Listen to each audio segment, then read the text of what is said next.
Sukakah kamu memakan bangkai sesama manusia? Dan ghibah inilah yang memutuskan tali persaudaraan kita. Tidak ada orang senang dicerita. Ibu-ibu kan biasa kumpul. Kalau suamimu tenang, sopan, bicaranya halus, rajin ibadah, baik, hati-hati. Hati-hati. Kenapa? Layangan putus.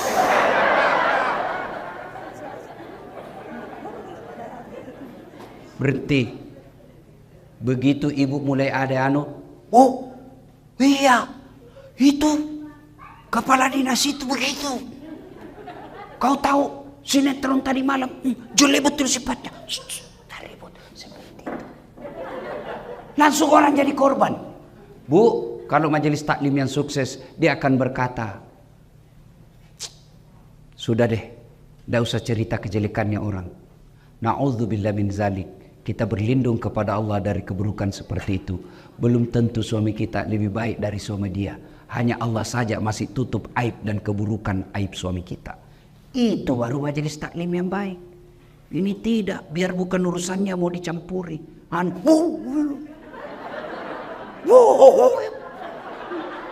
Ketawa kau karena kau bayangkan dirimu semua. Bu, yang suka ikut campur urusannya orang, itu nanti takdirnya hidupnya seperti tauge. Tahu tauge? Coba lihat tauge. Suka ikut campur tuh? Gado-gado ada. Tahu isi ada. Pecel ada. Soto ada.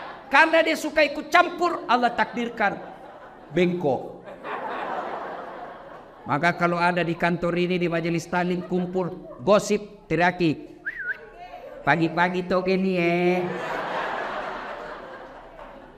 Satu,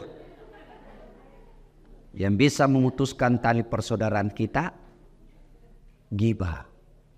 Dan itulah yang Nabi katakan, sittatu asya'in tuhbitul amal. Ada 6 sifat yang menghancurkan amalmu. Satu diantaranya, al-istighalu bi'uyubil khalqi, toge. Berhenti cerita kejelekan orang. Yang kedua, penyebab putusnya persaudaraan apa? Sangka buruk. Lewat. Wah, kayak enggak kenal aja. Mentang-mentang sudah jadi istri wagub. Dulu waktu mau dipilih, senyum kiri kanan. Bukan sombong. Beliau lagi buru-buru mau ke toilet. Itu namanya sangka baik. Masa dia jawab WhatsApp saya? Dulu setiap saat jawab, sekarang tidak pernah lagi dijawab. Tertimbun WhatsAppnya ibu, sangka baik. Ibu-ibu, jangankan mengolah kantor begini, rumah tangga aja pasti kacau kalau suami istri sangka buruk. Kenapa ya? Itu tiba-tiba dilantik. Padahal dia baru 4 tahun jadi pegawai. Saya sudah 18 tahun tidak diangkat-angkat. Betul Bapak 18 tahun tapi otaknya Pentium 1. Lambat loading. Prosesornya sudah tua. Bikin surat, siapa wali? Sudah Pak, tinggal diteken. Belum sudah namanya itu dong. Ini betul 4 tahun tapi otaknya Pentium 4. Cepat loading. 1 kali penjelasan, siap Pak. Belum ditanya, sudah selesai. Itu sangka baik. Ibu-ibu, sangka baik sama suami. Jangan selalu kau periksa HP-nya. Kau kira yang nak cari nafkah? Darah. Ada juga perempuan kayak suaminya kayak tahanan politik. Baru pulang, mana HP-mu? Dengar ini. Ada 4 penghuni api neraka. 1 diantaranya istri yang suka memaki suaminya. Itu hadis Nabi loh. Ada 3 golongan orang yang tidak diterima amal ibadahnya. 1 diantaranya istri yang durhaka sama suaminya. Ada yang tanya, bagaimana kalau suami durhaka sama istri? Tidak ada dalam hadis.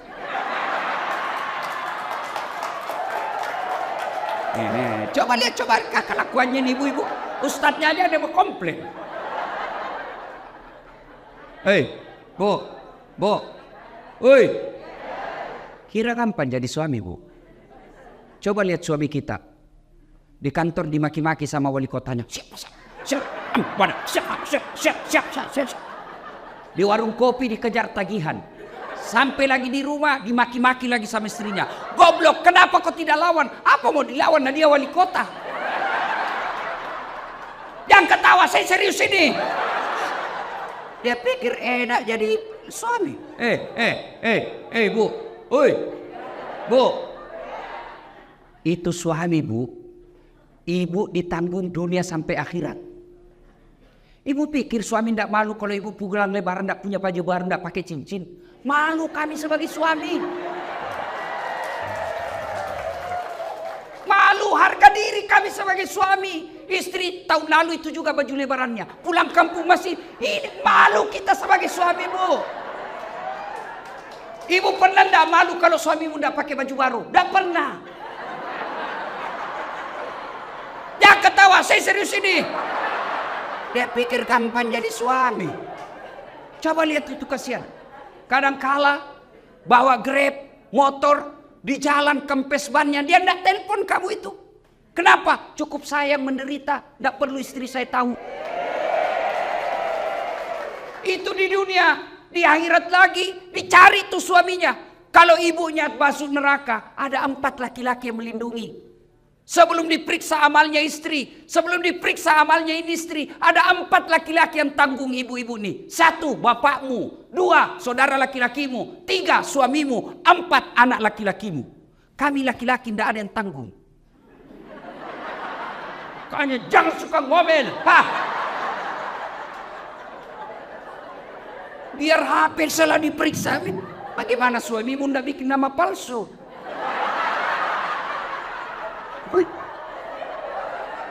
Saya begitu, Bu. Saya, Bu, semenjak saya viral ini, ada cinta-cinta monyet saya dulu di kampung. Baru setelah saya viral, kan dulu di kampung bukan siapa-siapa saya, Bu. Tiba-tiba viral, Bu. Dia telepon saya sekarang. Saya mau blokir. Dah enak, nanti dibilang saya sombong satu kampung. Saya mau terima. Perasaannya istriku, mamanya cek bagaimana, kasihan. Akhirnya ku ganti namanya. Penjual batu bata.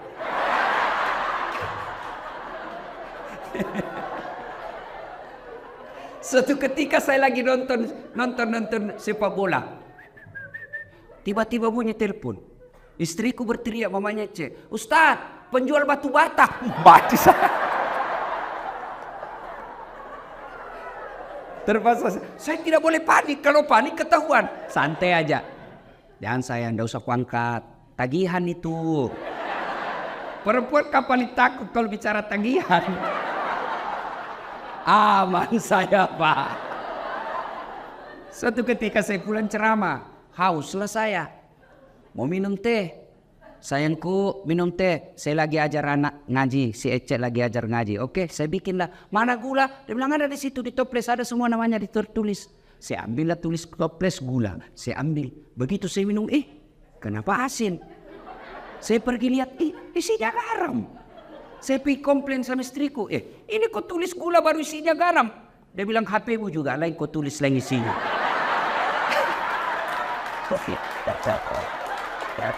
Salatullah salamullah ala toha rasulillah.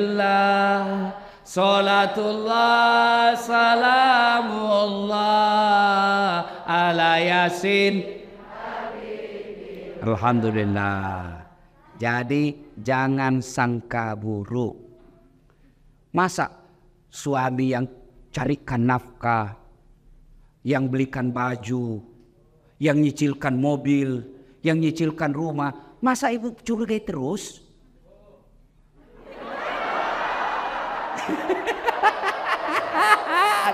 I love you full. Tenang, Pak, saya bela kau hari ini. Karena kau takut sama suami istrimu ini. Ini. Tapi memang di depan istri Pak, ada orang yang hebat. Mati kutu kita semua di depan istri. Apa kata istri saya? Hei Ustadz, Di luar kau boleh singa panggung, tapi di rumah kau Hello Kitty.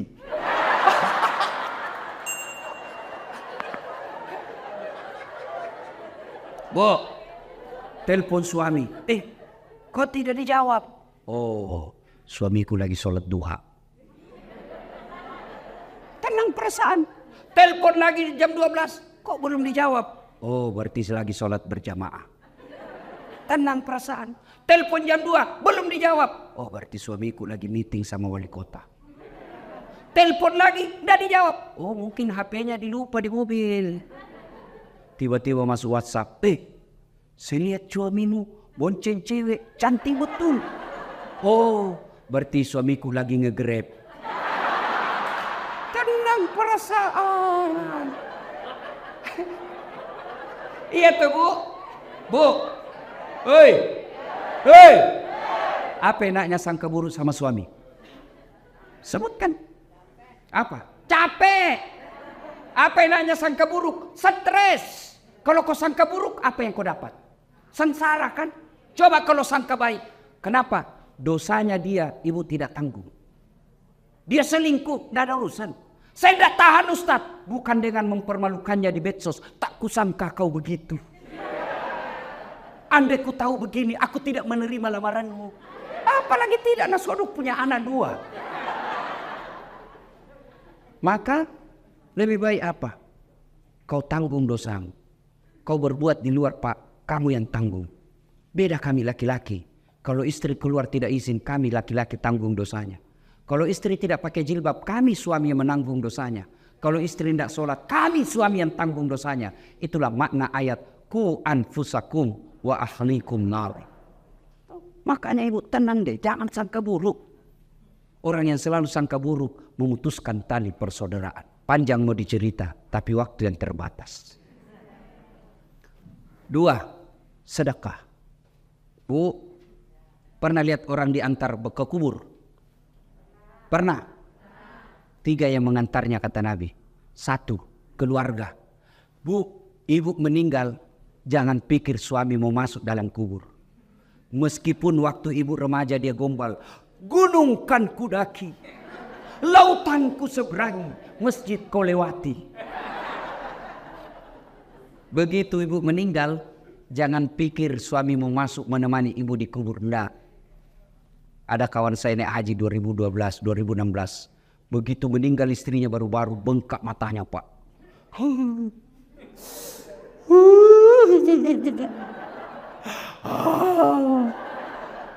Saya bilang hebat betul ini Bapak. Biasanya kalau laki-laki meninggal istrinya sih menangis, tapi tidak sampai ngau-ngau. Sabar Pak, separuh jiwaku hilang Ustaz. Rasanya tidak bisa kulanjutkan hidupku. Sabar Pak, innalillahi. Belum setengah tahun Bu. Saya pergi jogging, tahu kan lapangan Karebosi di Makassar. Saya lagi jogging, ketemu saya sama itu teman saya. Di sampingnya ada perempuan, putih, muda, panjang rambutnya. Saya tanya, Haji, siapa? Siapa Haji? Yang baru Ustaz.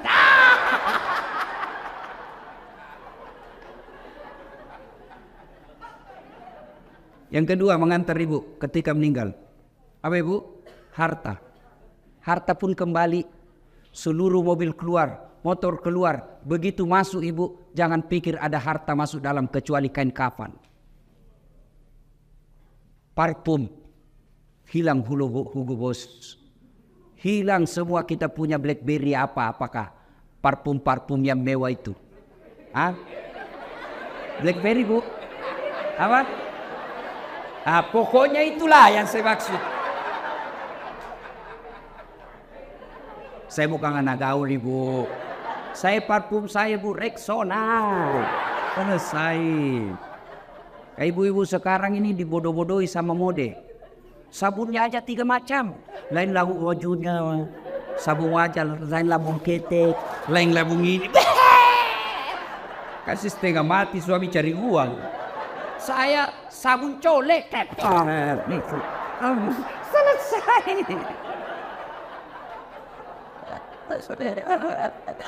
Ya. Yang ketiga mengantar kita amal. Masuklah kita ke kubur. Begitu masuk kubur, Bu, jangan pikir akan kembali lagi. Pegawai wali kota tidak disenang sama wali kota, tidak disenang sama gubernur, masih ada pilihan? Ada, tunggu sampai selesai jabatannya. Tidak disenang sama wali kota, tunggu sampai dimutasi, selesai urusan.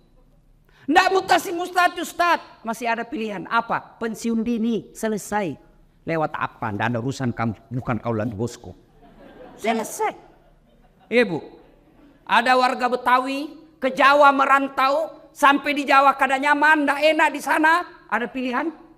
Ada, pulang lagi ke Betawi.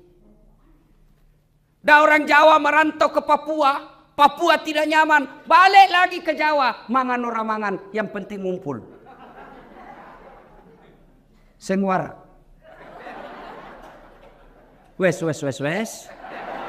Saiki monggo. Selesai. Tapi demi Allah, ibu masuk kubur, senang tidak senang, tinggal kau di situ. Tidak boleh kau keluar.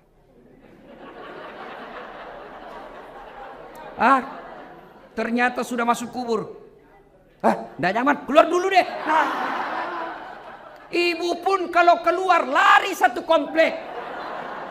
Tidak ada yang mau dekat sama ibu. Ketika sudah masuk dalam kubur, 3 aja yang bisa menolongmu, kata Nabi. 1 di antaranya, sedekatun jariyah, sedekah. Mohon maaf, matur nuhun. Ini bu, jinji, yang di depan ini, yang banyak emas berliannya, itu saya lihat cincin-cincinnya ibu. Jam tangannya ibu Agu. Kalau meninggal siapa yang pakai perhiasan ibu? Anak, bukan, istri kedua. Ia pasti kawin lagi lah suamimu. Dia dengarlah ceramah saya, ini istriku, mamanya cek di rumah. Ustadz, itu saya dengar ceramah, kalau meninggal kawin lagi. Jadi kalau saya meninggal Ustadz kawin lagi. Saya bilang, di sini kau sayangku. Ku peluk dia sambil ku jelaskan. Ku dengar baik-baik sayangku ya, engkau permata hatiku. Jangankan kau mati, kau masih hidup saja saya selalu berpikir kawin lagi. Apalagi kalau kau sudah mati. Daripada ibu-ibu itu emas berlian dinikmati orang istri kedua, mending ibu kirim ke kubur sekarang. Sedekah. Dan enaknya menjadi istri wali kota, istri sekda, istri wagub, meskipun palsu tetap orang bilang asli. Iya toh? Kalau ibu wagub pakai, pasti orang bilang asli dong. Padahal belinya di Tanah Abang. Iya, maka keliru orang kaya. Kalau saya kaya, mending saya pakai yang palsu. Orang pasti tahu asli. Tapi kita orang miskin, biar sudah asli orang bilang dari mana kau dapat?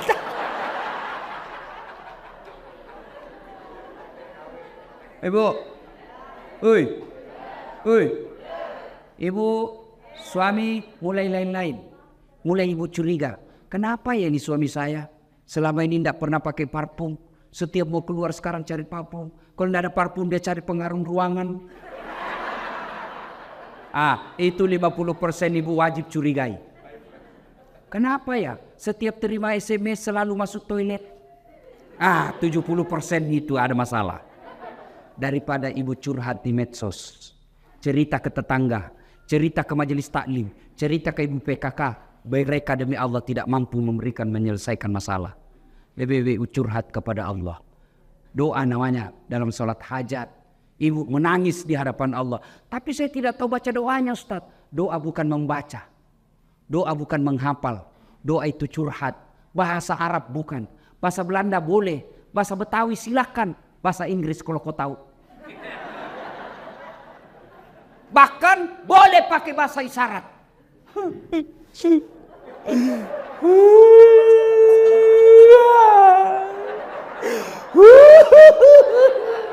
Oh, malaikat katakan, ya Allah, baru suaminya kawin lagi. Silakan. Sudah itu, ya Allah, Engkau zat yang memelihara dan menjaga suamiku. Tidak mungkin saya bisa menjaganya 24 jam. Aku serahkan suamiku, Engkau menjaganya. Ya Allah, ini ada duitku 2 juta. 2 juta tolak bala. Mudah-mudahan 2 juta ini suamiku terhindar dari wanita jahat. Bismillah, bawa ke panti asuhan besok. As-sadaqah tuh, bersedekah. Supaya anak tidak kena narkoba. Supaya suami tidak kena mutasi. Tidak usah cari muka sama ibu aku. Ya bu. Ya terserah. Gimana caranya? Sholat hajat. Minta pertolongan kepada Allah. Ya Allah, lindungi suami saya. Ini 1 juta. Tolak bala. Supaya suamiku tidak terkena musibah mutasi. Ya Allah, ini 2 juta. Supaya istri suamiku terhindar dari wanita jahat. Coba ibu amalkan. Sholat hajat namanya. Saya tidak tahu niatnya Ustaz. Masa ibu tidak tahu niat? Niat itu begitu ibu wudu. Saya mau sholat hajat. Itulah niat. Tidak harus diucapkan. Mau ucapkan. Sholli sunnatal hajjati. Raka'ataini lillahi ta'ala. Allahu Akbar. Tidak hafal bahasa Arab. Bahasa Indonesia. Saya niat sholat hajat. 2 rakaat sunnah hukumnya bagi saya lillahi ta'ala. Allahu Akbar. Itu pun tidak hafal. Berdiri tegak menghadap kiblat. Tuhan, sholat hajat ya. Allahu Akbar. Selesai. Salatullah, salamullah, ala toha rasulillah. Salatullah, salamullah, ala yasin. Allahu Akbar. Ayo salat, sedekah. Jangan terlalu pelit. Bapak-bapak nih yang ada di depan saya, supaya bapak tidak kena musibah mutasi, sedekah. Percaya ibu, tidak ada orang bangkrut gara-gara rajin sedekah. Tidak ada orang yang senang orang pelit. Ibu saya tanya, senang wali kota yang pelit atau dermawan? Senang ibu wagub yang pelit atau dermawan? Senang tetangga yang pelit atau dermawan? Senang yang mantu dermawan atau pelit? Tidak ada orang suka orang pelit. Bahkan orang pelit sekalipun tidak senang sama orang pelit. Jangan kau ke rumahnya, pelit dia. Padahal dia juga pelit. Begitu jeleknya itu sifat pelit. Tolong carikan saya di Jakarta Selatan ini yang bangkrut dan sengsara gara-gara rajin sedekah. Tak ada. Ada 10 golongan sahabat Nabi yang dijamin pasti masuk surga. Nabi keluar dari bibir beliau 10 sahabatku yang pasti dijamin masuk surga. Dari 10 itu 7 diantaranya adalah mereka pengusaha yang dermawan. Sedekahlah. Ustaz, kita mau sedekah tapi kan kita miskin. Sedekah tidak harus banyak. Sedekahnya seorang ibu cleaning service. 5 bungkus nasi bungkus. Jauh lebih mulia daripada 100 bungkus kepala dinas. Kenapa? Kalau 5 bungkus dari cleaning service murni duitnya 100% dia sedekahkan. Tapi kepala dinas duitnya pendor. Ayo sedekah. Ibu bapak yang saya muliakan. Pada akhirnya tujuan puasa membentuk ukhuwah dan melahirkan insan-insan yang dermawan. Mudah-mudahan kita hadir di tempat ini. Kalau ada yang selalu terlanjur memutuskan silaturahmi gara-gara pilpres, baikkanlah. Karena Pak Prabowo dan Pak Jokowi sekarang sudah satu paket. Berhentilah bermusuhan cebong kampret. Tidak ada gunanya untuk kalian. Yang kedua, kalau ada rezeki Allah berikan, sedekahkanlah. Supaya Allah tambah 700 kali lipat. Demikian, mudah-mudahan ada manfaat. Lebih dan kurangnya mohon dimaafkan. Ibu Wagub tadi berpantun, saya pun mau berpantun. Burung cendrawasih di atas batu. Terima kasih dan thank you.